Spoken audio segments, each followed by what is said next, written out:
Kita semua pasti pernah dengar soal sifat kikir atau bakhil. Mungkin kedengarannya sepele ya, tapi ternyata di baliknya ada biaya spiritual yang sangat-sangat mahal. Nah, di sini kita akan telusuri bersama, apa sih itu sebenarnya?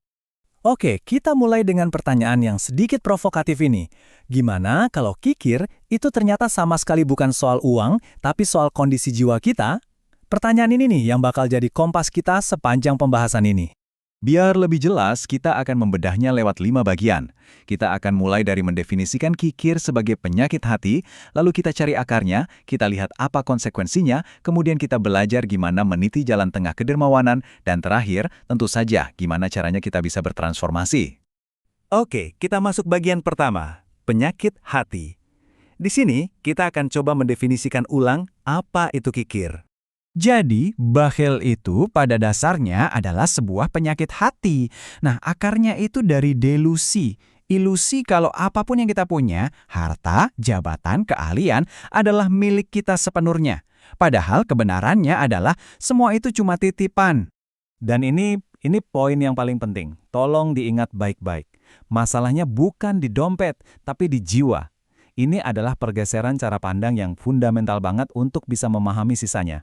Lanjut ke bagian 2. Yuk, kita gali lebih dalam lagi, apa sih sebenarnya akar penyebab dari penyakit ini?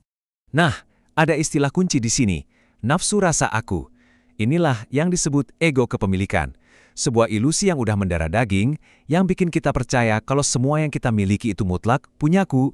Padahal itu semua cuma alat, cuma bekal di sekolah kehidupan ini. Coba dilihat perbedaannya, kontras banget kan? Di satu sisi ada ilusi ego yang seolah-olah teriak, ini milikku.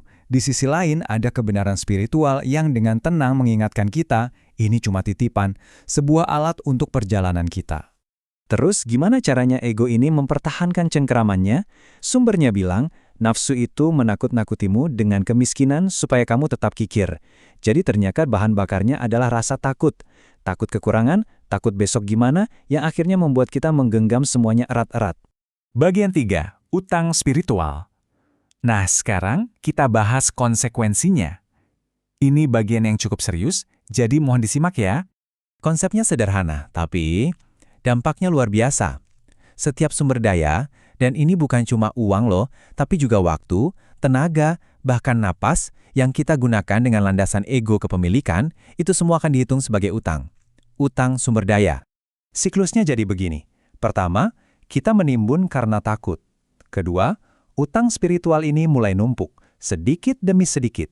Ketiga, utang ini nantinya jadi beban yang nyata di alam selanjutnya. Dan puncaknya, perjalanan jiwa kita jadi tertunda gara-gara beban itu. Sumbernya memberikan sebuah metafora yang, kuat sekali. Harta yang mereka timbun akan menjadi beban yang dikalungkan di leher mereka pada hari perhitungan. Coba bayangkan, ini bukan lagi konsep abstrak, ini beban yang terasa nyata, yang membebani kita. Oke, bagian 4. Di sini ceritanya jadi makin menarik.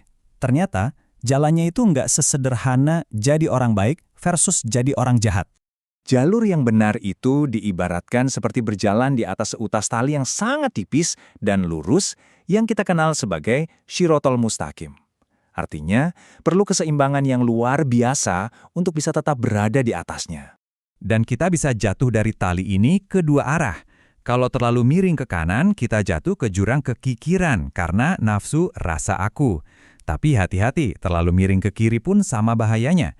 Kita bisa jatuh ke kedermawanan yang palsu, yang tujuannya cuma mau dipuji orang, atau nafsu rasa minta puji.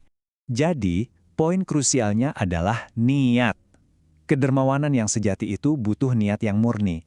Kadang, menahan pemberian secara pragmatis itu bukan kikir loh, tapi justru itu tindakan yang paling benar. Sebaliknya, memberi secara membabi buta cuma buat pamer, itu sama sekali bukan tindakan spiritual yang sejati. Bagian kelima, dan ini yang paling penting, jalur transformasi. Oke, terus gimana caranya kita bisa berubah? Jadi, pada dasarnya ada dua tipe manusia. Yang pertama, manusia menghendaki. Ini adalah orang yang melihat harta dan kekuasaan sebagai tujuan akhir. Ibadahnya pun jadi kayak transaksi. Yang kedua, manusia dikehendaki. Ini orang yang melihat harta dan kekuasaan hanya sebagai alat untuk melayani. Tindakannya murni. Pertanyaannya, kita lebih sering jadi yang mana ya? Lalu, gimana cara kita bertransformasi? Ada 3 pilar. Pertama, sadar. Kita harus sadar kalau harta yang cuma didiamkan itu bakal jadi racun rohani. Kedua, tabah. Kita harus kuat menghadapi ujian berbagi, apalagi pas lagi susah. Dan ketiga, sabar. Secara sadar dan ikhlas melepaskan klaim ego atas apa yang kita miliki. Menariknya, sumbernya memberikan sebuah metafora tolok ukur. Sebut saja tujuannya adalah memurnikan niat kita hingga mencapai level 7,5 dari 10. Nah, ini jangan diartikan secara harfiah ya.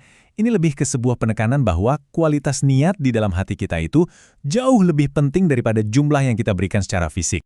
Dan ini adalah kesimpulan terpentingnya. Mengatasi kikir itu bukan untuk kepentingan Tuhan, bukan.